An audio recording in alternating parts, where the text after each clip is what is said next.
This stream is brought to you by not Optimum Online. No, I have Optimum, and it sucks. And they just dropped me. It's terrible. Sorry, boys and girls. For those of you that are still hanging out with us, thank you. Much appreciated. For those of you that don't even realize the stream clicked off, maybe you're watching this later on in a My Mix or something like that, and it just pops in. That's all right. Very excited for all you guys that hopped in for part 2. We got Kevin C, Scotty, Jets Forever, Captain K, Matt Curtis, Twisted, Mark Reed, Lou Schneider, Jay-Z, Jets fan, and Mark Riss. You guys are awesome. All right, so we were talking a little bit about the whole safety issue with like Jamal Adams and the trade and whatnot. And this crazy clickbait article, if you want to call it an article, it's probably no different than, me ranting about something stupid that another team did. But yeah, dude, this article was like all over the place. They were talking about how like, oh, he went to 3 Pro Bowls and like, this is why he's so good. Like the Jets got Elijah Vera Tucker and he regressed in 2022. And I was like, 2022 hasn't happened yet. That's like, he can't regress. It's crazy. His first year. Who wrote the article? Is it somebody legit? No. It's the 12th man something or other. 12th man. Let me see if I can find it. It was from 12thmanrising.com. Todd Vandenberg. The guy, the picture of the guy that wrote it it's pretty funny.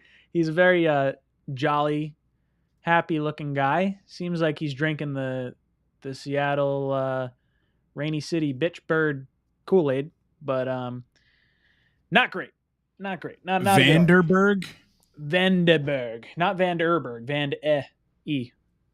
If you type in 12th man, if you go to Jet Nation forums and you look up, sorry, Jet fans, we lost the Jamal Adams trade, that's the thread that's going on. I think it's on the front page. Yeah. So this guy, like I've never heard of these guys before. Well, they're Seattle, so it is what it is. But all we did with reacting to this is make his career. That's what we just did. He's so happy.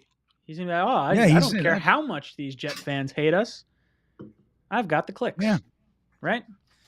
That's right. And Jets fans are number 1 in the NFL for feeling like we need to respond.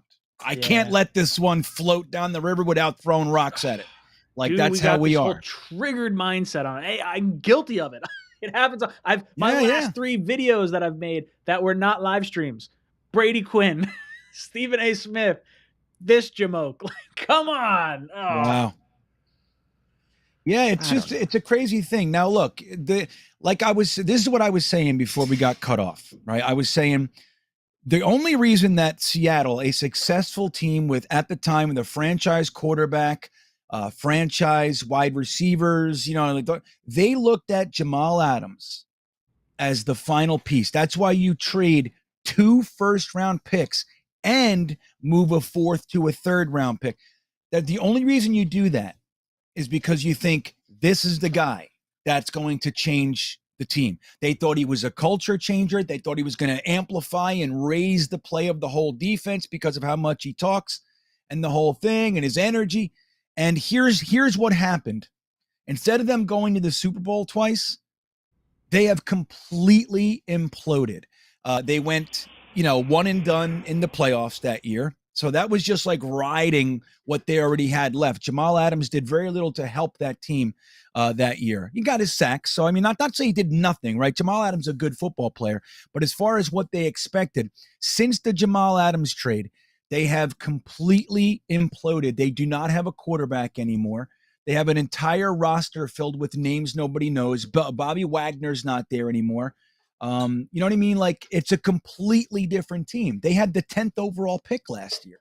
So I don't think it worked. Like, whatever you want to say, AVT's an unproven commodity.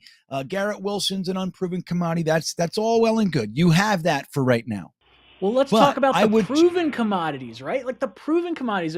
Not only did they get Jamal Adams, they gave up a 4-year, $70 million contract to keep him in Seattle. And Right. They lost DJ Reed. We took DJ. You could almost add DJ Reed to that trade because they were unable to sign him and retain him, a top 10 corner in last year's game. Incredible. Now on the Jets. That's a good point. Right? That's a good point, man. AVT, Garrett Wilson, and DJ Reed for basically what wound up being Jamal Adams and Kobe Bryant. Oddly enough, the cornerback opposite Sauce Gardner at Cincinnati. Yeah, which I like Kobe Bryant. I've talked about him a few times. I actually like him. But right, and that's such a good point. Like, dude, let's be real here. Jamal Adams did nothing that first year in Seattle to warrant being paid as the number one safety in the NFL. What did cause them to sign him is they could not possibly have given away 2 first-round picks and a third and Bradley McDougald and not re-sign the guy. And don't forget, Seattle's already done that. Seattle, with the Sheldon Richardson trade, they gave us a second-round pick and Jermaine Kearse, and then 1 year, like he played that year, and they didn't re-sign him. So they've already been there. They've already felt that heat. Like, how do you make that trade and then not even re-sign the guy? If, did you not vet him? Did you not know what you were getting? They signed Jamal Adams to that contract because they felt they had to sign Jamal Adams. Oh, absolutely. Benji Unger says, do you guys think we'll ever get our logo at midfield? It's so embarrassing. No, and look, I guess because I've been to so many Jet games. What's that midfield for us? Well, that's just it. Like, it doesn't really bother me at all because, like, I don't mind seeing the NFL logo in the middle of the field. I don't mind seeing the Jets at the end of the thing. Like, for me growing up watching games, it never really occurred to me that, like, our logo is supposed to be in the middle. It's just, like, a logo. And I was like, oh, all right. Whatever. I can't say it's that embarrassing. Do you feel a different way than I do? Like, would you like to see our logo in the middle as a staple as opposed to the NFL logo because we're sharing the stadium? No, I'm with you. I never really gave it too much thought. I guess I could see where he's coming from, though. I mean, you look at Dallas, you look at, a lot of the other teams, they have their logo at center field. So yeah, I could see it, man. Totally. I guess that would come with having your own stadium. They don't have to change it every 15 minutes. But yeah, it never bothered me. Do you remember when the Jets, when we had the red Garden State Meadowlands thing in the middle? You remember that? No, that one? I don't remember that. Remember that? I don't know when that would have been. I mean, that had to be pre-97, probably. I would say my really knowledgeable remembering of Jet games started happening around 96 or so, 96, 97. Let me see here. I'm going to find it and give you here. Well, here's what it is. Here's you can kind of see it there. Let me see. Here, I'll give you this one. You can zoom it in.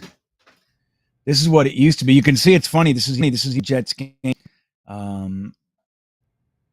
me can I put a picture in the private chat? Is that can I do that? If it's got a link, I should be able to show it. I mean, you could probably share a screen. Let me see if I can do this. So this was the here, I'll just send the rankings I was going to pull up. I think you can probably it'll probably share it as a full screen image. I share the screen. Did you share this? Oh, hold on. Let me see. No, I'm saying, is that what you're saying? I put the link in there if you want to. I got you. Okay. And it's like a smaller picture, but you can enlarge it. You know what I mean? Yeah. Let me see what. So you look in the middle. Is that what I sent you? Oh, interesting. Yeah, you see that?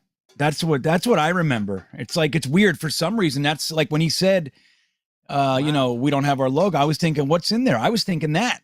And that's probably 30 years ago. I definitely don't remember that. No, that's still what I think is there. That's how burnt and broken my brain is. Interesting. Very interesting. So now it's just the NFL. Yeah, you know what? I think you raise a good point, man. I'm now upset about it. I'm pissed. I want my logo in there. Tell me what I should be mad at. I didn't know I needed to be mad at things until you told me. That's right. I forgot to be mad at this one. You know what I did like though, Ryan? I liked when they changed, when we wear our black uniforms, that they changed the field to black, like the end zones. I do like that. I like that too, man. I didn't know I was going to like that. But when it happened, I was like, ooh, I like that. That's mean. We got our asses kicked that game. Remember? We were so excited. It was the first black. Was that the Browns game that we I feel like it. It had to be. I think it was a home game, and I don't think the Browns game was home. You know what? I don't remember. I feel someone will tell us. Someone will correct it in the chat. Yeah. I don't know. Well, let me ask you this: if we had our logo at the center of the field, what would it be? I guess that New York. It's got to be like our actual logo, like what it is. Yeah. Okay. Now. New York Jets. Yeah. With the football, right? I got you. Okay. I think I like the NFL shield a little bit better because I feel like Then Jets. Well, like so the green Jet logo in the middle. I'm sure they could do it a different way, but like that's kind of the same color as the grass. Like it's like very like it's no longer the hunter green anymore. It's that like pop a color green, whatever that's called. Yeah. Gotham green. But I mean, but the white outline definitely helps. Helps it. Yeah, for the oval. Yeah, I would like to see that too. Who did this question? Let me see who that is. That was who did it again? That was Benji. Benji. You know what, Benji? I'm with you, buddy. I wouldn't say I'm embarrassed, but I'm with. Why can't we get nice things? What is this? I want nice things. Right. Well, I like nice stuff. That's all right. So yeah, I don't know if you saw this, guys. Pro Football Focus released their box safety or box strong safety tier. Budda Baker, number 1. No issues there. Guy's a phenomenal safety. Number 2, we got our boy, Jordan Whitehead. There he is. You see who's at number 3, Green Bean? Can you read that for me? Yeah, I heard of him. That's Jamal Adams right there, I think. Isn't he supposed to be like really good, like $17 million a year good? But they say. They say he's the best in the world. He's the greatest in the nation. Or the best in the nation, right? Didn't he say that? I'm the best in the nation. I found out that was as goofy as that was for him to say. I found out he was actually paying tribute to like a recruit. I don't remember what state it was in. It might have been Georgia. But like I think the recruit passed away, and he had like an interview in high school saying, "I'm the best in the nation." And it was like something goofy like that. So from what I heard, it was like a tribute to that. But like, yeah, I wonder if the kid said something else. I wonder if he would have felt obliged to say it. You know what I mean? That just gave him the. No, if he said, "I stink," there's no way Jamal. Yeah, I'm the worst. I stink. Jamal Adams. Yeah, exactly. He wouldn't feel so compelled. I'm the worst in the world. I'm terrible. I don't think he'd say that one. I don't think that would fly. I don't know if you saw this. I mean, do you see this? That? So Jermaine Johnson went to Citi Field to see a Met game, and I'm pretty sure that's Zach Wilson. Is that Zach Wilson over there? That's Zach right. Wilson. Yeah, look at Zach. Look at Zach right there. Sorry, that's a it's a young babyface Zach Wilson joke. Sorry, guys. That's right. That's okay. He's cute. He's cute, just like our boy. He's Zachy Poo. Keyshawn Johnson is not a real Jet. Says we're going 11-6, and we're sweeping Miami and splitting both New England and Buffalo. Zach Wilson has a breakout season. So this is a nice little segment to go into the screen that I have up right now, which now looks terrifying on this screen share. Yeah. Chris Sims. So I hope we go 11-6, and I hope we sweep the Fins. I hope we split at least with New England and Buffalo. That would be very nice. So Keyshawn, I'm totally on board. But I want to watch and kind of digest Chris Sims' top 40 quarterback rankings. And this is him talking about Zach Wilson at number 22 on his rankings. And we'll kind of touch and go. If you have something to say, just chime in. I'll pause the video while it's going. We'll kind of discuss it, see what's going on. In the class. We're staying in Rookieville 2021. Someone else moved into year two, and someone you had rated number 1 for rookies last year. Yep. I know. It's my bias. I can't help it. All right. Zach Wilson. That's right. Zach Wilson coming in at number 22. JETS, Jets. Just like the two guys, the rookies before him. arrow pointing up big time. From 27 to 22. I mean, hey, Lawrence, Fields, Wilson, they have the type of talent that it's a good year, and they put it together where they could be top 10-ish, no doubt about it. Their talent is of that. Zach Wilson, all right, out of all these guys, first off, his arm is the best of the group. There's no doubt about that. I mean, and then, I watched these guys back-to-back, and I even watched them back-to-back again this morning because just before I come out here, I go, let me see if something else jumps out at me or, just something that, oh, wait, I forgot. Oh, let me write that down. That's a good point, whatever. And I come away every time after doing it and going, damn, Zach Wilson, the ball flies off his hands sometimes. I mean, absolutely flies. All the talent you saw that made you rank him one ahead of Lawrence. Right? Not a lot of people were doing that. Like, man, you saw it show up last year. Saw it show up. Saw it show up in all these guys a little bit. Again, that's where last year I kept saying, like, let's pump the brakes. Let's just look at the talent and what they got. Oh, wow, he looks like he belongs. He belongs. He's making plays to show he belongs. Let's not over-evaluate the quarterback rating and the wins, losses, and all of that. There's a lot of things that play into that, like his shitty-ass defense and the fact that in some games he had no receivers. Braxton Berrios was his number one receiver coming down the stretch at the end of the year. So you got to take all of that into account. Here's what I'll say about Wilson. One, yes, the arm is the most talented of these guys we talked about. His arm is real top end, like some of the best quarterbacks in the league type talent. He's got a tremendously quick release, and he can flick the ball and throw the ball with great power from very awkward positions. Here's the other reason I got him ranked first as far as these quarterbacks. To me, he was managed the least out of these quarterbacks that we've talked about so far.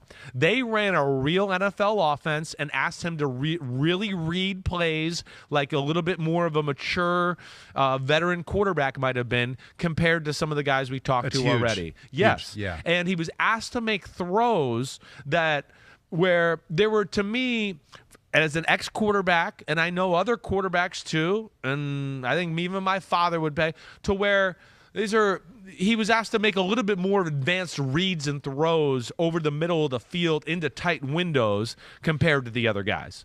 So, hey, he got off to the slow start. We know that. He got injured. And when he came back, he was a different guy, and he played phenomenal. And we talk about the arm. The legs are real, too. I mean, he's running for 50-yard touchdowns against the Jaguars. And then his ability to get out of the pocket when nothing's there and make plays happen the way we talk about with the great quarterbacks in the league right now, that's real, too.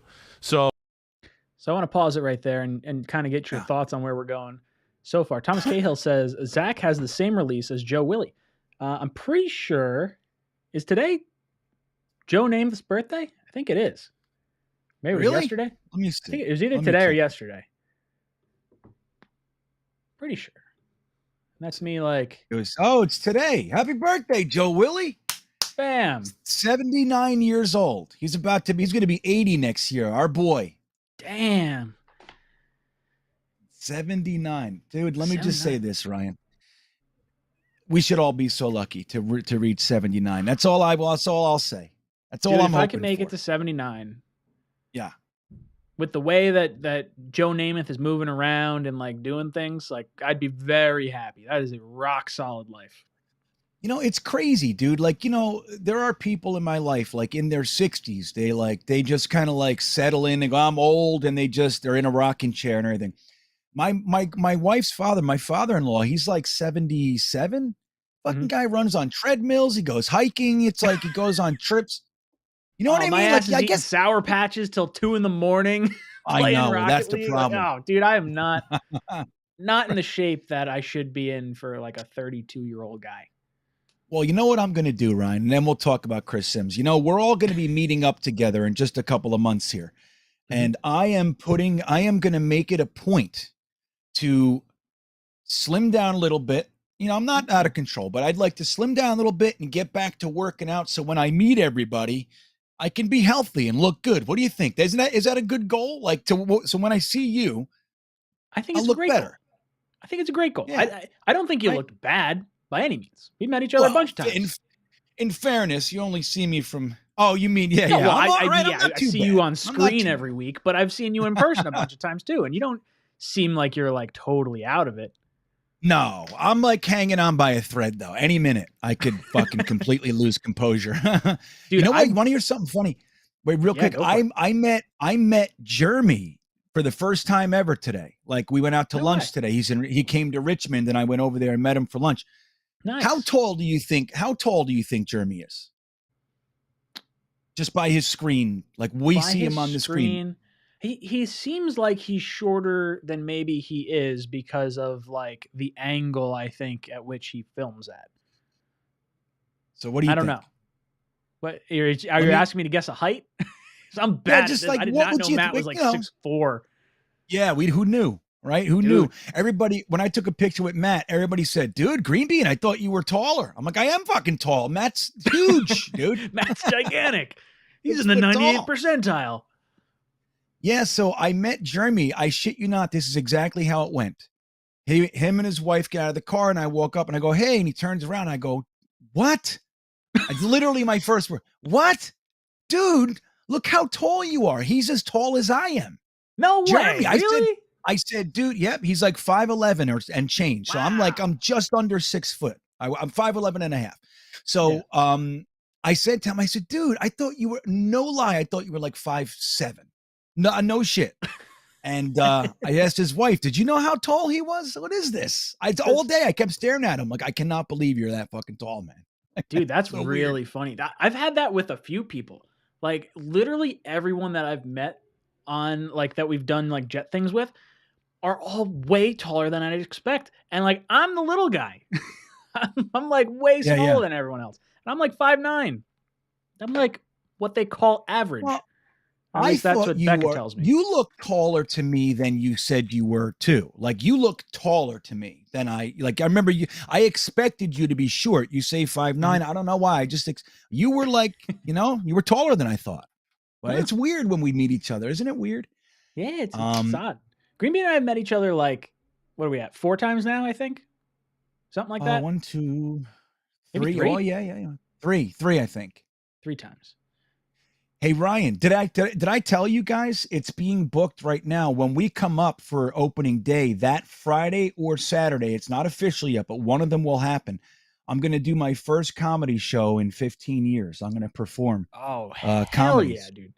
Dude, when you find out when those tickets go on sale, let's absolutely get a crew. Yeah. Do you know where you're going to be performing? It's somewhere in North New Jersey. So it could be anywhere from like Rockaway, Roxbury over to Hackensack. There's a few places in there, like on that 80 corridor, Route 80. Somewhere around that. But I'll be sure to let everybody know. But yeah, I want to make this a whole like week. I want, I know guys are flying in and shit. I want to hang. I want to hang out with you guys. You know what I mean? Dude, it's going to be a lot of fun. We have to get with 𝐒𝐿𝐼𝐶 and really plan out a tailgate. I was talking to Richie today actually about it. And we're all Richie almost hopped on with us tonight. And dude, I think everyone is like amped up for week 1. And we got to do some type of tailgate, meetup, something like that. Yeah, dude. And well, we're going to have an epic tailgate. You know what? I talked to 𝐒𝐿𝐼𝐶. I think we're contemplating joining with Gotham City. So the Jets Lounge and the Gotham City will all be one. And that's what? Hop, skip, and a jump to Jet Nation. So everybody will be kind of in one area. So that'll be amazing. That'll be amazing. Yeah, I'm really psyched. So if I can get that comedy show booked, I talked to my buddy who runs the Tropicana down in Atlantic City too. He said that he's going to let me know he could probably get me on a show there on Wednesday. So I'll do AC as like a warm-up show, and then I'll do the other show. I'm going to open for my buddy Joe the Comic. That's awesome. I'll do like a 20-minute set. You know what I mean? Because I haven't done it in a long time. Yeah. That's what I'm thinking. I'm excited. I'm pumped. Mutt Viles says, come to the hangar, Ryan. So I guess Mutt Viles is already in on the Yeah. He was the first guy with 𝐒𝐿𝐼𝐶. For those of you that don't know, Mutt Viles, myself, Green Bean, O'Leary, Buffalo Jet fan, Tyson in primetime, Richie, and Jack are going to be in the hangar. Yeah, Buffalo too. Did you say Buffalo? I said Buffalo. Oh yeah. He's coming down from Buffalo, and we're all going to the game. We got a lot going on. We're excited. Yeah, it's going to be epic, dude. You know, we might even have, I don't know if Sax wants me to say this, but I don't think it's too bad. This was the first ever game using the hangar. So Woody Johnson is supposed to be there to cut the tape. Oh, no way. Really? I didn't know Wouldn't that be epic, bro? I knew it was the first time because they're like, Sack had said like, oh, like what's the capacity? They're like 250, but you'll never get that. And he's just like, I think we're going to get it. And now he's got like a waiting list, like 40 people deep. It's like he's like, way big. He's like, I think we're going to be fine. Just give me the damn room. We'll let us worry about that end of it. Yeah, you know what I mean? Figure it out. Yeah, it's going to be I'm so excited, bro. It's going to be nuts. Yeah. So, all right. Sorry to derail it with all that stuff. We were talking about Chris Sims. Now, what did he say again? Well, RJ McPot drops in and he says, okay, we see Top Gun 2 yet, or are we fraud Jet fans? I have not watched Top Gun 2. So I am every bit of a fraud Jet fan. Yeah, well, I'm not. Look, as much as I like a lot of Tom Cruise's work, I got to admit, I'm not the biggest Tom Cruise guy these days, last 5-10 years. I don't know. I'm not into Tom Cruise and what he does with his life. You know what I'm saying? So I don't feel the need to. I liked Top Gun when I was a kid, but I didn't love Top Gun. You know what I mean? Like a lot of other people did. I remember the hoopla. Oh, people love Top Gun. Like you hear that music come on and people instantly like, we used to play that music in the pro shop like occasionally. And it was just like I'm talking like probably 8 years ago with some of the guys that used to be in there.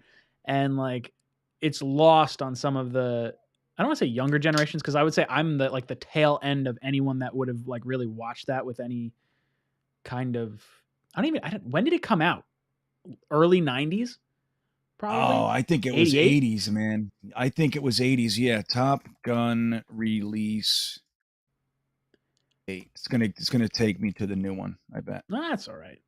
We'll figure it out. Me too. Someone will say something. Top Gun 86 says Stephen Angle. 86, May 16th. Ooh. Look at that.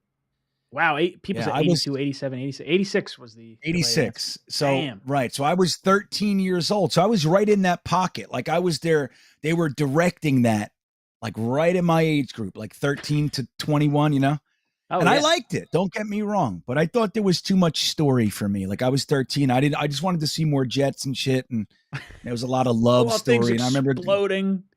Yeah, that's what you want at 13. Like my favorite movie at 13 was First Blood, the first one. And then the second one, Rambo, because it was nonstop, 100 miles an hour from beginning to end.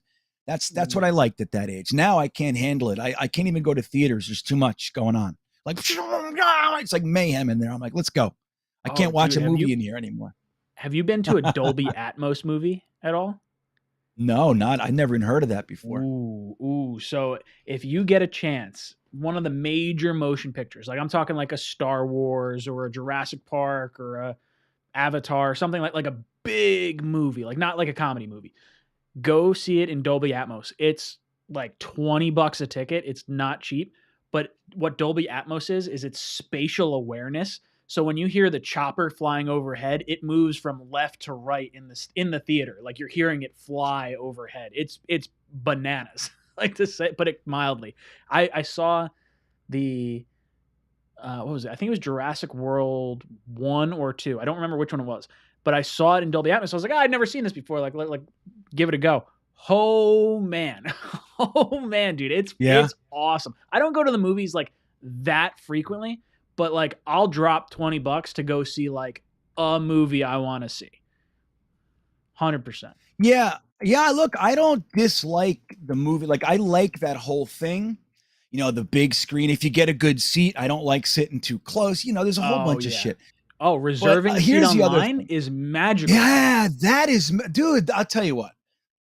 They have figured the movies out. There are some places out there, right? You reserve your seat. You don't got to worry about getting there on time and all that kind of stuff. You know, like being there early to get a seat.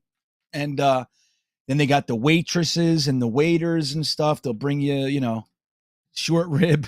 You can fucking watch Top Gun and eat short rib with champagne if you want. It is. I've been to one dine-in theater. The dine-in theaters are interesting. Actually, around the corner from our house here, not a dine-in theater. We have a drive-in movie theater. That's fun. That was where we went on like high school dates and things like that. You back up the truck, You flip open the tailgate. You have the blankets, the pillows, and then we have a drive-in over here. We just saw. Yeah, right. we just saw Venom 2 in the drive-in not too long ago. Yeah. I enjoyed it's that. Good stuff. With Carnage. Carnage, right. And we liked it, man. It was like that. It's just it's a fun experience, like you said, like we get like some nice comfy, like the lawn chairs and the back of the truck or the back of the, we had a van, like a minivan. So we opened that up and put a little, like an air mattress back there. It's great, man. It's a great thing. You got the play set, you got the food and everything. And I like drive-ins. That's what I grew up on when I was a kid. We used to, theaters, like indoor theaters were so rare that they used to call them movie houses. Like, you want to go to the movie house, or you want to see it at the movie, or go to the movie house? Yeah. So anybody else remember that term, movie houses? Was life in color or black and white back then?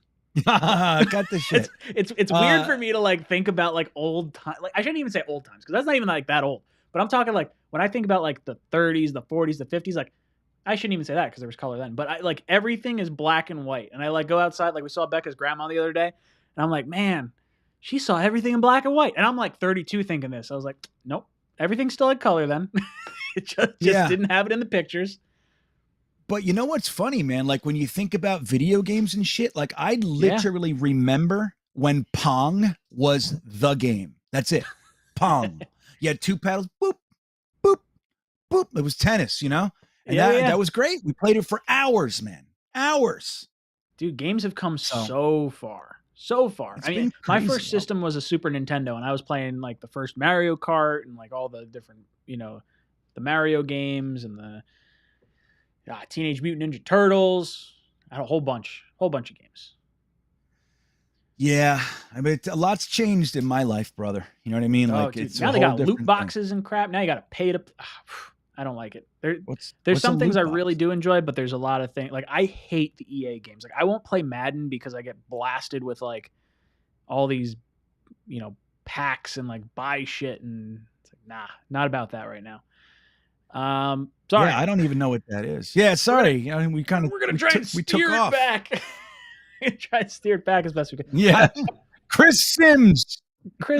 Well, let's go through a few super chats because I feel like we got some topics that we'll touch on too. So Keyshawn Johnson says, "I'll trust the ex-quarterback over check down Mac Jones fanboys at ESPN." That's the value in Chris Sims, right? Like it's a guy that played the position, that knows what to look for. He held a clipboard for a lot of his career. He worked with a bunch of quarterback coaches. Like, this is someone, when you listen to him talk, it's worth listening to. I did that with his edge rushers. I did that with a few other positions for the draft, and it was worth a listen for sure. So I definitely take away the knowledge that he's dropping there. Don Tiki says, if I said we won 9 games, who would you guess we beat? Ooh, okay. This is a good one. So let's pull up the Jets schedule. I like that. Anthony G says in the chat, Ryan, he goes, it's official. It's slow season. It's the slow football. Sorry, dude. We had all this stuff to talk about, and then like literally my internet kicked out, and then I was like, oh no, I don't know what to do. And then now this is where we're at. Okay. Yeah, we're back.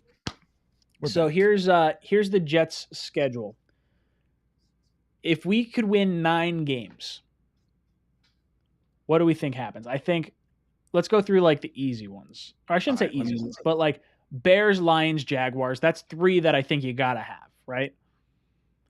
Then we got it. All right. So we're gonna beat all the teams that we should beat. That's what you're saying? Well, so the first team we're favorited against is the Bears, November 27th. So I would say the Bears, the Lions, the Jaguars. Those 3 are a definite must-win to reach this 9-win total. Right. I would say I agree. You have to beat the Browns. I would say the Steelers. Right. And what about the Seattle Seahawks? Are we Are we playing the Seahawks? Oh, yeah, we got to beat the Seahawks. Hell yeah. January 1st. We play them New Year's Day, no less. Let's call Miami at least 1. That gets us to 7. I would think you probably have to beat Miami twice and get one of the Ravens or the Patriots to squeak out 9. Yeah, and you know what? I want to win week 1 so bad. Oh, it would mean so much. It really would. And just to kickstart the whole season, like obviously we have very personal interests. You know, it'd be great to actually see a damn victory with you guys for once. So there's all that.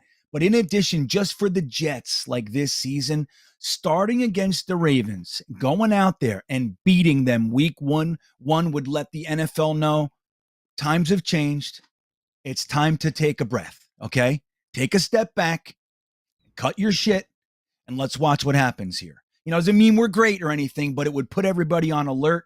And I think that would be a very important and positive way to start the season. So I would say the Ravens are not obviously not must win, but I think that's a very important game. But we have to split with the Pats too. We can't lose twice to them.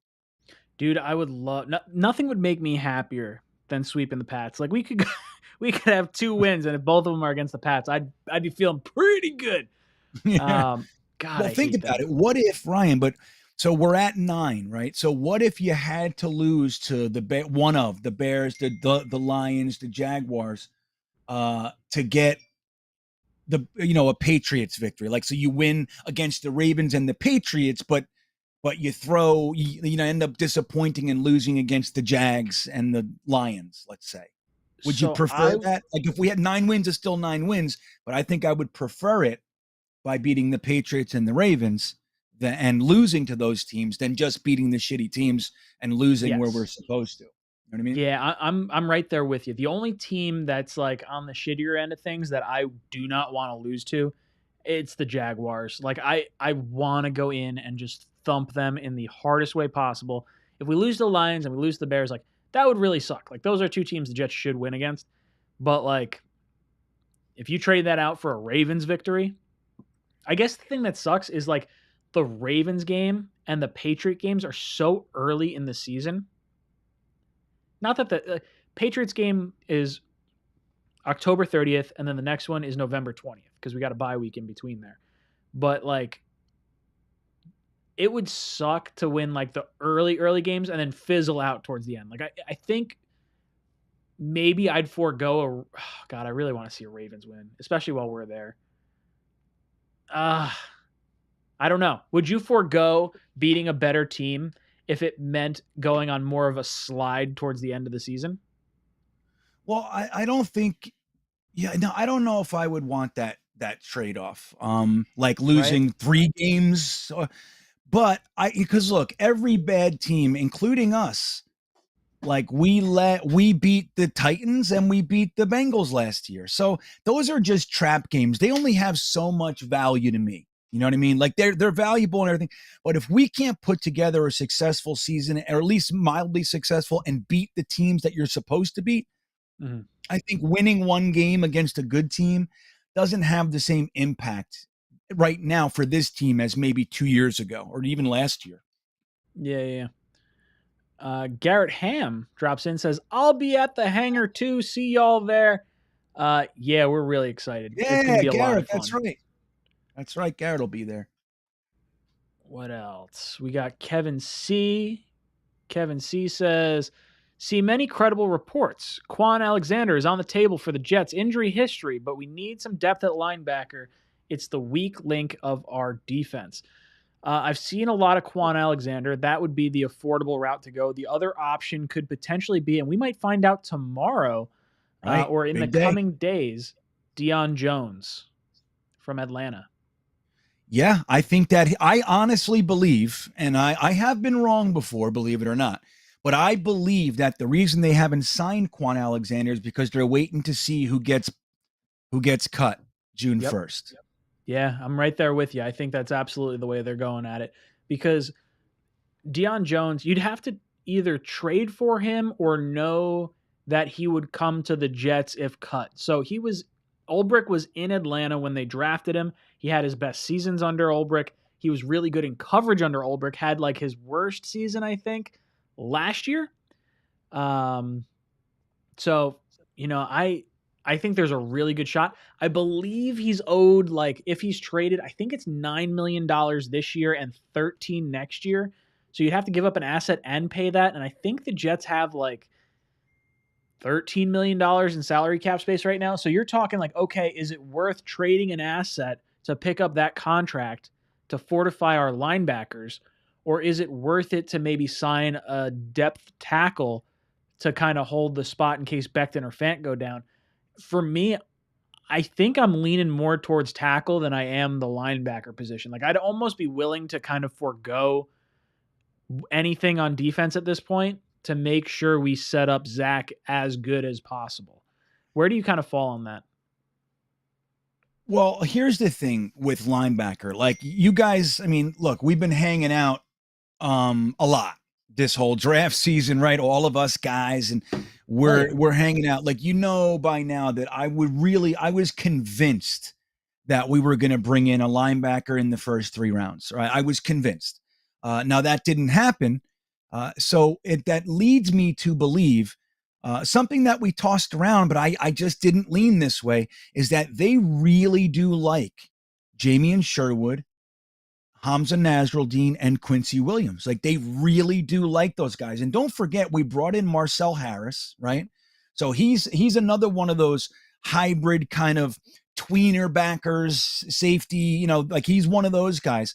So they could like him a whole bunch too. So I think that they might not be as concerned as we are. You know what I mean? So that's first. And maybe they don't feel the need to bring somebody in. But I will tell you, the June 1st thing is very, very real, man. Because don't forget, if they wait, like if they cut them today or tomorrow, there's a whole different thing. You can push the salary to the next year and all kinds of stuff. Like, it's very beneficial. So guys like, who is his name? Deion Jones? Deion Jones. Yeah, for those of you guys that are wondering what Green Bean's talking about, if you cut someone on June 1st, it's as if you cut him next year. So that, or I shouldn't say next year, but you split the salary difference, that dead cap hit that hits you all at once normally when you cut players at the beginning of free agency. When you cut them June 1st, you get half of that this year and half of it next year. So in a sense, they're saving like $4 million or whatever by pushing that off. And if they trade him, they save a little bit more than that. I don't know the numbers offhand, but it would be to the Falcons' benefit to trade him for a late 7th round pick than it would be to cut him. Yeah, totally. So it's, so I think a lot's going to happen. Now, Joe Douglas has clearly not let us put a finger on him yet, right? Like, the first 2 drafts, he was more about trading back and he did make the ABT trade up, but he was more about accumulating extra late round assets and all this kind of stuff. And this year he just switched gears and went for the jugular, trying to move up. He tried to have 4 first round picks this year after having 2 top 10 picks already. So Joe Douglas is hard to really nail down, but one place I think that will remain consistent with him is that his ability and desire to shuffle the back end of the roster around with days like June 1st cuts, days like cut down days, like to, 75 and then 53. So like those types of periods of time where a lot of players just suddenly become available. Joe Douglas has shown us that he is not afraid to dive right into that pool and start grabbing guys if he wants them. Now, look, a couple of them, Quincy Williams is one of those guys, that we got last year off the scrap heap, essentially, from the Jaguars. So I think when we look at a position like the linebacker position, I really do feel that they're confident. They know they have CJ Mosley, all right? They know that. But I think they really do like Jamien Sherwood more than I thought they did. Okay, like this is what I think, but I also think that whether it's June 1st or whether it's the first cut down, we're going to see another linebacker or 2 brought in here and shuffle around the back end. I think Saleh loves Marcel Harris supposedly, so maybe he can be the guy. I don't know, but it's going to be interesting. But I think Joe Douglas has shown us that he likes to do that. Is kind of move, shuffle guys around with the cut down days. So I would be surprised if we didn't. Yeah, and you look at how many depth pieces we have on our defensive line. Like, we're talking about who's actually going to make this roster. There's going to be some good players that wind up getting cut. Well, the Jets, while we have that on the defensive line side of things, other teams are going to have that at positions the Jets need. So that's why it's such a critical thing. When you're talking about 32 teams that are at 90 players, at one point in the offseason, shrinking down to 53, you're talking 40 guys a team that are now available. Now, they're not all guys that you necessarily want, but there's going to be some good guys that wind up shaking loose through all of this. Yeah, no doubt. It happens every year. And look at we see it at the wide receiver position a lot too, but look around the league, guys that were considered, starters and pretty prominent guys, a lot of them are still sitting out there in free agency, man. And a lot of these guys, they're being pushed, like the kids coming in these last 5 or so drafts, they're really athletic. They're really impressive. And a lot of these guys that, like I said, just a couple years ago were locks to be a prominent member on these teams, dude, they're getting pushed around because the young guys are so impressive so early. So again, that's an opportunity because there are guys out there that are getting pushed aside earlier than it used to be. So now they're 27 when it used to be happening at 30, So there's a lot to be done. The offseason isn't over. And this is why I like Joe Douglas's team so much. When you look at the guys they draft the last few years and all that, it's not the names everybody knows from The Sims. They're entailed with what they're doing. And I think they have, written charts on every single player that they know who's likely to get cut on every team. They're doing all that. They're not just sitting back watching their own team. Joe Douglas's crew is out there. You know what I mean? I have a lot of confidence. You got to think they got an NFC East, scout, an NFC South scout, and their job is to watch all 4 teams, look at those players, determine who's getting cut, who might be valuable for the New York Jets. There's got to be guys like that on the inside, I would think. Edward Ziff asks, do they sell edibles at MetLife? LOL. I hope so. That would be fantastic. That would be a very exciting week 1, or maybe a very lackadaisical. It'd be okay, the edibles kicked in. We're not as rowdy as we were. It's just a little more half-baked than maybe you would have otherwise been. Red John says, any reason Chris Sims is still on the screen? Yeah, he was there because we were talking about a video, and I was going to keep talking about it. And then I was like, we're going to get off topic and talk about other stuff. So good with that. Well, we could say that real quick, though. So he said Zach was the 22nd overall quarterback in the NFL. Yes. How do you feel? What you think that's... Now, I didn't see the rest of it. This was literally the first time I was watching it. So I believe where he was going with this was that Zach Wilson is ahead of all the other quarterbacks on his list. Now, I don't know where he put Mac Jones. So maybe Mac is higher than him based on play last year. But it sounds like Chris Sims thinks Zach Wilson is better, than all the other rookies that came out last year. So I don't know where he necessarily had him. But yeah, I think 22 of 40 is fine this year. I'm okay with that. That is a sizable step up. And that's not to say he can't go higher than that. But I don't have a problem with him saying Zach Wilson could be the 22nd of 40 quarterbacks.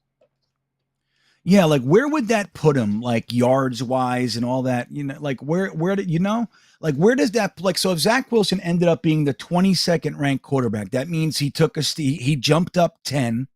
Yeah. Worse than him. So yardage wise, touchdowns to interceptions, where does that put him? You got to think. Maybe we could let's see if we can look it up. Let's look up the stats. We'll say QB stats 2021. I don't know if that's where it'll take us, but let's see. Okay. So this is going based on passing yards. 20th, 1, 2, 3, 4, 5, 6, 7, 8, 9, 10, 11, 12, 13. So 20th last year in quarterbacks was Jared Goff. Around him, you got a few ahead. So Trevor Lawrence had 3,600 yards. So you're talking like Trevor Lawrence, Carson Wentz, Tyler Heineke, Jared Goff, Jalen Hurts, Russell Wilson. Russell Wilson missed some games. Oh man, when you look at those names, I'd be pretty disappointed. I'm not gonna lie. When I read those names, it's not like ones that I'm super loving. Yeah. But they're also young, right? Like I shouldn't say, Heineke. I don't even know how old he is, but not necessarily like a Carson Wentz level quarterback. But I feel like Jalen Hurts is young. Jared Goff, man, that would suck. Yeah, but the thing is, like I always joke around, it's like, you don't go from worst to first. You got to be the best of the worst first. You know what I mean? Sure. You got to do that. Right. So like those are yeah, but like right. So like that's the thing. We want our quarterback to clearly be better than the bottom half of the league. That's what you want first. Now, I'd love him to hop up and be a top 10 quarterback this year. That'd be great. I have no issues with it. But a realistic jump, and people like to compare him to Josh Allen, like a realistic jump is Josh Allen's second year, not his third year where he had 37 touchdowns. If he gets 24, 22, 24 touchdowns, 8 picks kind of a thing, and he's, somewhere middle of the pack, I would be happy with that. What do you got? Mutt Viles just gifted 10 Jets Talk memberships. The chat is popping off right now. Mutt Viles, he's out of control. Disregard Papa, Gitmo Bob, Wild Wave, Hank G, That Boy Cuh, Pump Up the Champ. Mutt Viles is king. He's king shit of Fuck Mountain, this guy. Guys, drop some JETS in the chat. If you're a new member, check out those emojis. We got a lot of fun stuff going on over there. Wow. Mutt Viles, you're nuts.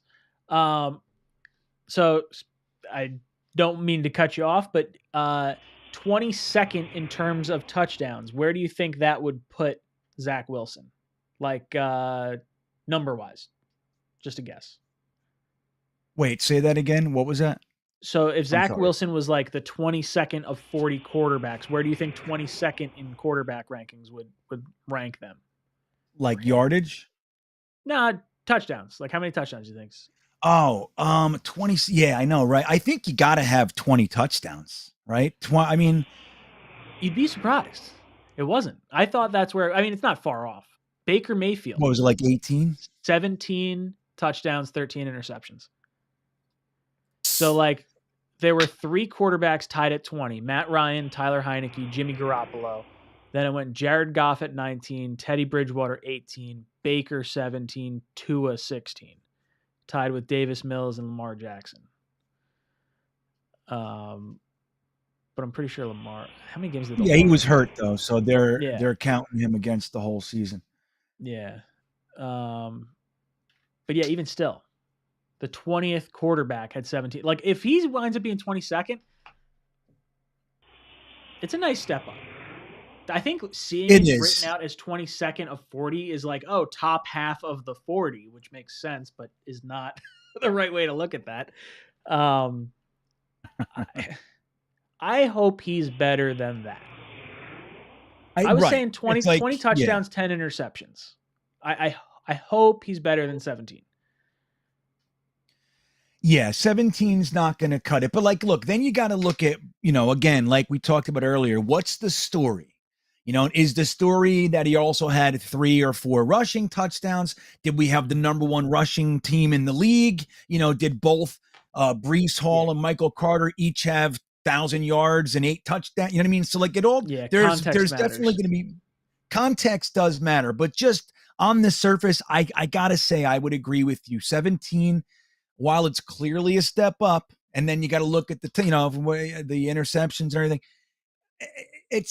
It's positive, but I got to admit, I'm hoping for more. I want 20 touchdowns, and I don't think that's asking too much, man. You know what I mean? No. Like, why can't you get 20 touchdowns?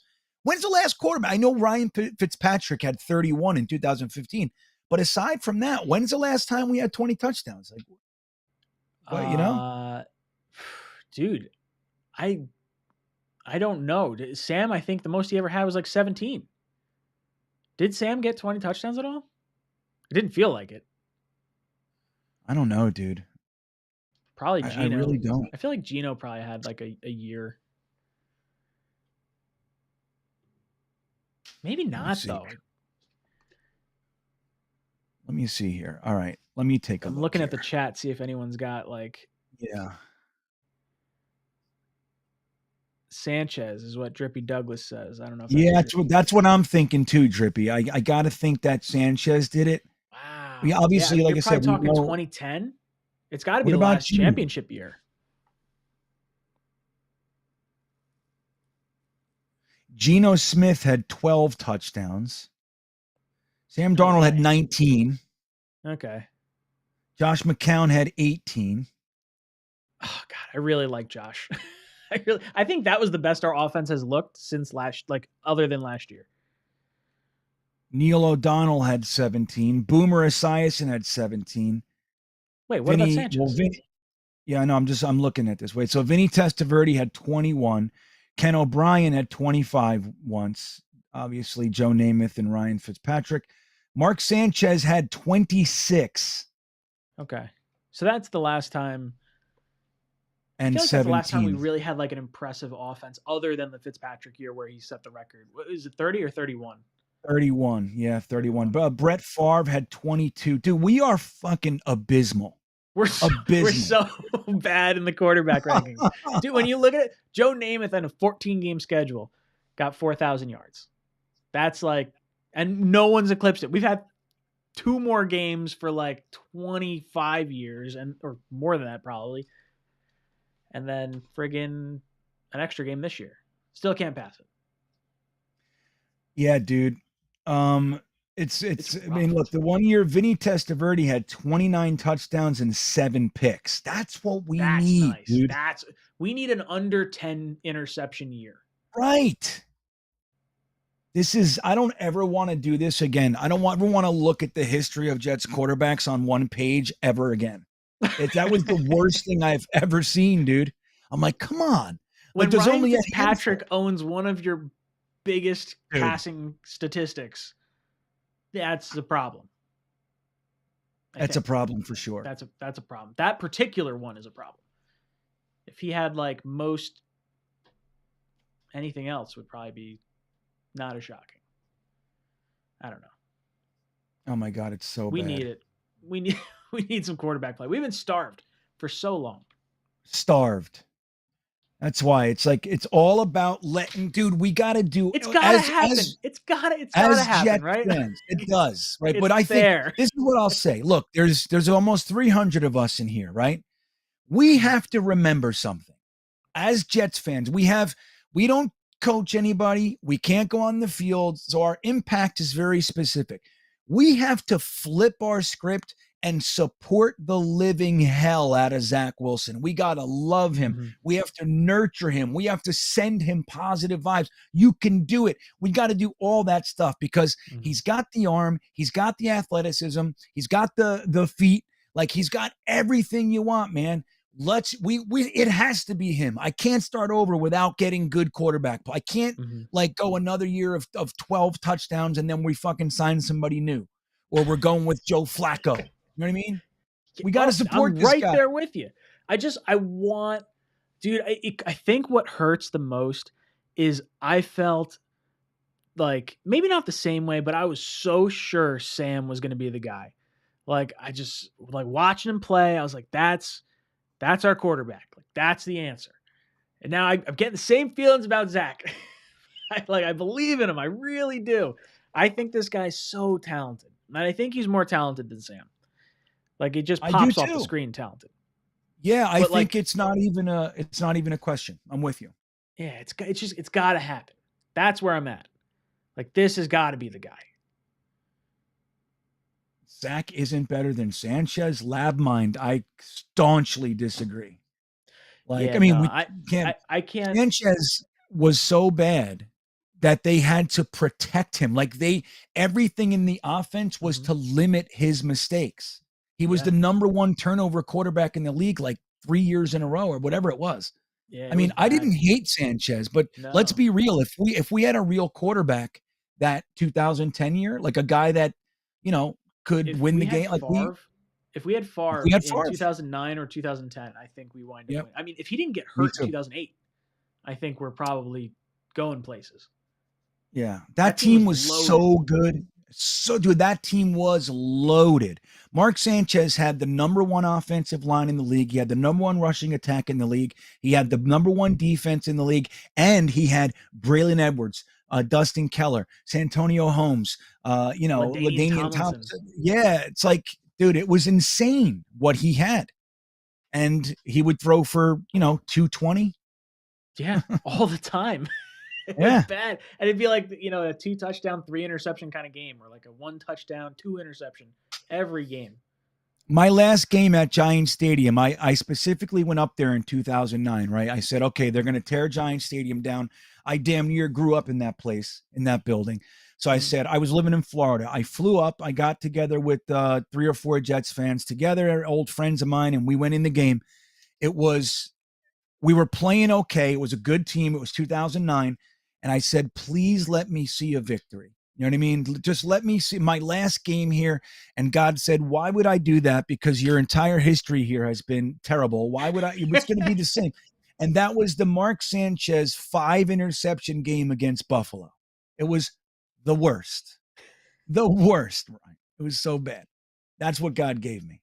I always just say, it's luck of the Irish. It's not necessarily good luck, but that's how I feel as a Jet fan. It's like it has to turn. I don't have to piss on them, but it looked pretty funny if they were wet. That's kind of like jerk. Yeah, just kicking us when we're down. I know. It's like but this is why, like, I understand. Of course, I understand Jets fans being frustrated. I understand us being impatient. Like, dude, I'm 100% there. I can see it and I get it. But we have to start like rooting for people to be here a long time. Like, we can't fire Joe Douglas, fire Robert Saleh, cut Zach, like Becton. Like, we have to stop fucking feeling like that, because our energy is real. Like, it has an impact. You've seen this team make decisions based on the way fans have reacted to things, yes, or what they think might generate enough of a reaction. And I think there's been a strong push from the media to always kind of knock us down, because like we're the most vocal. We have a lot of fans. Like we're fiery. It's like that's what it's kind of about, and that passion comes off wrong a lot of the times. And I think having the different content creators and the different platforms, whether you're on YouTube or Facebook or Twitch or TikTok or any of those things, there's people that you can kind of, sort of get to know. And then you can be like, okay, that's a rational thought. Like, this guy makes sense. Like, maybe we should think more positive about this. Like, why did this happen? It's not just because everyone sucks and everyone's got to get cut and everyone's got to get traded. And like, people getting mad at, the world. There's a lot of gray area. A lot of things in between. Yeah. And like, but that's like, look, when you look at the Buffalo Bills, right? Like, they were our counterparts in pain for a decade and more. Yeah. They were our laughing stock. Like, they didn't even have good years. Like when we had the Mangini years and the Rex Ryan years, and before that, the Herm Edwards years, we were good. I mean, we were in the playoffs more often than not. We had a nice long stretch there of at least competence, right? Buffalo didn't. They would have one good year, 9-7, and the next year they were 4-12. And so the reason that they're good is because they look, they had a plan and they developed the shit out of Josh Allen. Let's not forget that. But the other piece is they're keeping a core of players together since 2017 and 2018. Like, those guys, they're all still there, and most of them. The defense, bro, like, they know that defense inside and out. They know each other. They know exactly they know how that guy's going to react if this happens. Like, it's all telepathic at this point. And we gotta get there. That's why I like having this young quarterback with 2 young running backs, 2 young really 3 young receivers. Like, we got Rucker, the nice young tight end. He's got 2 young linemen. Like, keep these guys together for a decade, man. At all costs, just keep them together. They'll get us there. You know what I mean? They'll That's how I figure it see it. out. That's the Right. That's the exciting thing. You look at all the pieces and the sum they could be together, and what things have happened. With other teams that have had that same style of success. It's like, hey, this is the formula. We're doing it the way you should be doing it. You have a young nucleus of guys, on the offensive side. The defensive side has now been hit with this influx of guys. Carl Lawson could be a staple. You have Jermaine Johnson and Sauce back there. Like, right. The Jets are building something, and it's really exciting to see. Yeah, and when you look at like our defensive backfield, bro, like we started we started 2 rookies and a second year last year. They're all still here. So we got a batch of guys in their second year. We got 2 guys in their third year. Then we go out and we bring in 2 25-year-old, and DJ Reed and Jordan Whitehead. I think they're both 25. Yeah, 25. And then you added Sauce Gardner to that mix. Like if we can keep them together, we have a young core. That dude, they could be together for 5 years without a question. Oh yeah, 4 or 5 years. Dude, no contract questions at all. Like that. Like none. This is a young team that's signed. Right. The only contract question is Quinnen. It's like and we'll see how he plays. I'm predicting 14 sacks for Quinnen this year. I know everybody's laughing at me. Telling you, this is it. Dude, 14. Quinnen with a good edge rush, I think is going to be filthy. I think he's going to be good. I thought he was going to be really good last year, and then the edge rushers went down. So I'm a little perplexed. I don't know what to make of it. I still believe in it. I think he's going to break double-digit sacks for sure. And I think we're going to pay him a monster contract. I think it's the right thing to do. Well, I mean, look, if he shits the bed this year, you just roll into year 5. You roll into year 5, and then you franchise him if you have to. Yeah. So, but I think Quinnen is a fantastic teammate. He was super young. He's still young, dude. Did you hear his comment the other day of I don't care about the contract or whatever. I want to play ball, and like that's the second time we've heard that now. We heard it from Berrios and we heard it from Quinnen. We never really heard that. I mean, you heard guys say like, okay, the money will take care of itself. I'm going to earn my contract, things like that. But like this feels like guys that want to be here and want to be around. Like I like Quinnen a lot. I really hope he does well because I think he's someone that I want to see do well in New York. Let me just address something in the chat. So Lab Mind, I'm going to tell you, I like how you took it and made it about cuddling him. It's not cuddling. It's called support. Okay. Are we rooting for him? Do we want to make it more difficult? We should support the team, the young players that we have. That's what we're talking about. If you hear cuddle, then that's on you, my friend. You know what I mean? That's certainly not what I'm saying. I'm saying, like in other areas, other fan bases, they support their team. Mm-hmm. So we should want that. So if, like I always ask people in therapy, do your behaviors match your goals? Like, I want this to happen, but I do this and it's the exact opposite. Well, guess what? You're never going to achieve that goal that way. Mm-hmm. Do my behaviors match my goals? So what do we want? We want Zach Wilson to be a good quarterback. So fucking support him. That's what we need to do as fans. Support. That's what we should be doing. Dude, thank you. Sorry to derail. I shouldn't even say Jeff fans. New Yorkers in general. New York, New Jersey, the whole like Northeast. We love getting fired up. Like there's nothing like bump someone in the subway, like you're ready to fight. Bump someone in a club, you're ready to fight. Like those types of situations pop up. But I think people just like being abrasive. And I think there's more attention in the hate than there is in the positive. Like writing a fluff piece is never going to get as much as like the reasons why Zach Wilson is not going to be a good quarterback or something. Like you're going to trigger people. And I think there's there's got to be an awareness of what's going on. And it's frustrating because social media puts it all out there and people can retweet it. And now it like hits everyone. And it might be just a bullshit article like this Jamal Adams, they won the trade. Like that guy went, he got a ton of clicks from that. Ton of clicks. Yeah. And that's, look, that's why we get all the negative stuff. I mean, like, look, it's not, untrue that it's hard to write positive about a shitty franchise, right? But the last 3 years, like if you just look at it objectively, you can see that things are changing. I mean, it's a totally different mindset, different everything about the organization. Now, it might not work, right? We don't know. We don't know if Zach Wilson's gonna bomb. We don't know if AVT's gonna last. Maybe this is his last year for some freak thing. We don't know any of that stuff. So of course it could fail. But when you look at how this team is being built, if you're just looking at it objectively, you can't deny that it's completely different than the decade that preceded it. You know, we were lost. We had no offensive line.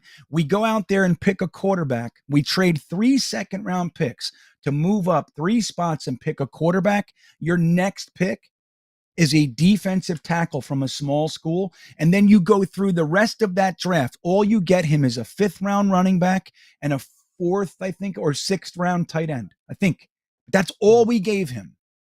That's it. Like that's clearly somebody who doesn't understand.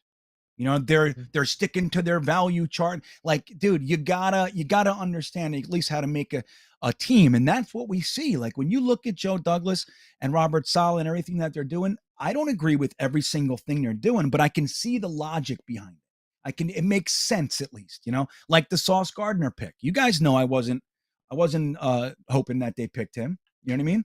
I wanted my edge rusher right there. But you look at the first round, you're like, yeah, I mean, what they did was damn near miraculous how they pulled it off. So, and then adding Breece Hall.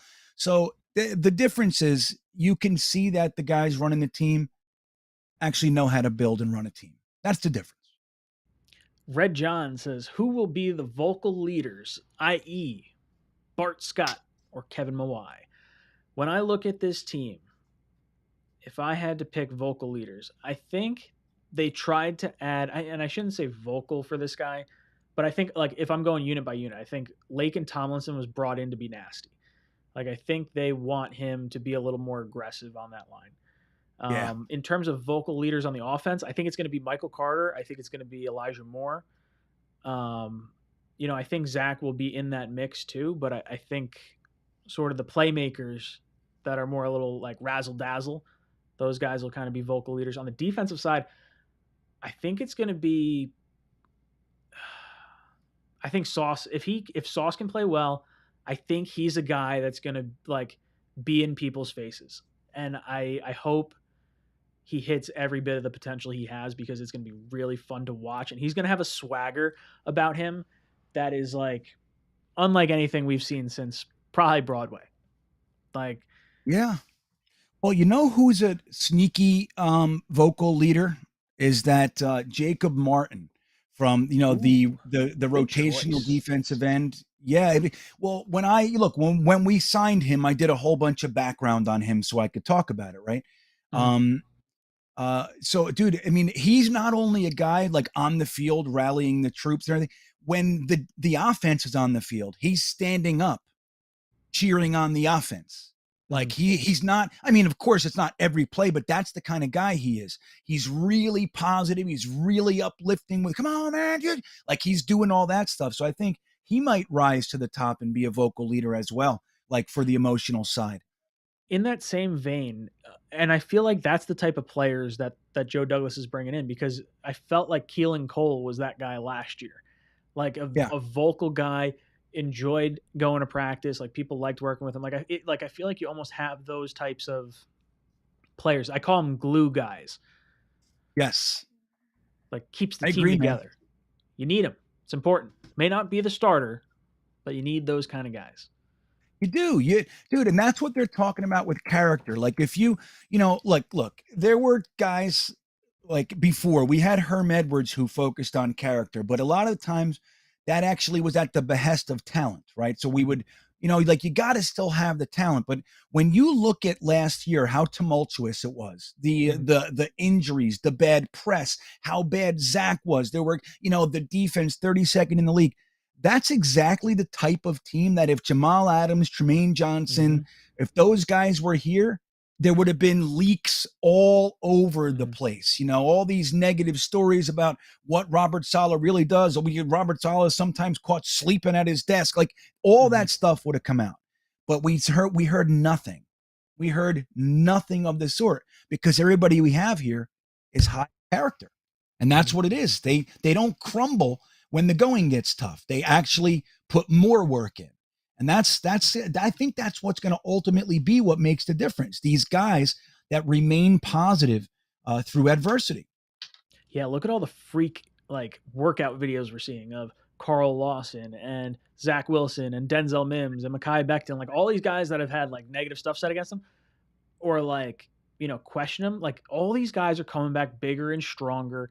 And I don't know. I think we're moving in the right direction. I think when you have that mentality and everyone's thinking the same way like that, it's a lot easier to go forward. It's like the talent will come. You'll figure it out. But like if everyone's driving the same way, makes things a lot easier. We are at the end of our show. I didn't even notice that. I caught it. I looked up. I was like, oh, man. Just looked up. I was like, oh, look at that. Do you have our winners from the first part of this stream as well? Let's I need 2 more. Hold on. I'm grabbing them. Okay. Yeah. Let's see. I need 1 more. What we're doing here. I'll do 1 more. The alias you set in his command to be of like does not exist. What is she talking about? Nightbot. Nightbot's a female, right? Nightbot a female? I have no idea. It's a bot. It's like a night bot. It's a female bot, though. That's what I'm saying. It could be a female bot. Hey, Lab Mind, you got in the contest, my friend. There you go. See, I like that. I like how that hang works. around long enough. Long a night. Yeah, Yeah. Let me see. Edward Ziff, don't go anywhere yet. He's saying good night. You're on the list. You're on the shirt list. Yeah. So Jets forever. There's a bunch of you guys on here. So don't go anywhere. Okay, Ryan, I'm done. All right. A little bit of odds and evens. Ooh, or do you want to do a little Rochambeau action? I don't know what that is, my friend. What's that mean? Rock, paper, scissors. Rochambeau? Is that what that's called? Rochambeau. I don't know. That's what my buddy calls it. I just call it that too. Okay. All right. Rochambeau. Tell me what I got to do. All right. Rock, paper, scissors. So it's going to be rock, paper, scissors. And then on the fourth one, you're throwing out whatever you got. All right. Ready? Okay. Uh-huh. Rock, paper, scissors, shoot. Aha. Snip, snip. You cut me. Okay. So what do we do? I don't know. I didn't plan that well. Did we assign a numerical value? We didn't plan that one. All right. All right. Let's just do odds or evens. It's easier. Okay. Scratching off names. How do you scratch off a name with a win in rock, paper, scissors? That was stupid. Yeah. I don't know. All right. 3, 2, 1.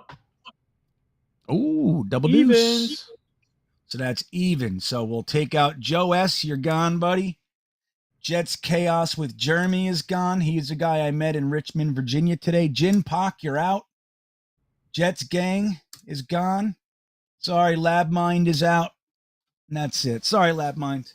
I thought you were going to end up winning. I did. All right, let's do it again. I'm ready. All right, 3, 2, 1. Oh, look at you. No, both ones. Double one. All right, so that's look at us again. match up. All right, Mark Orlando's gone. Jets forever. You're out, buddy. Paris is out.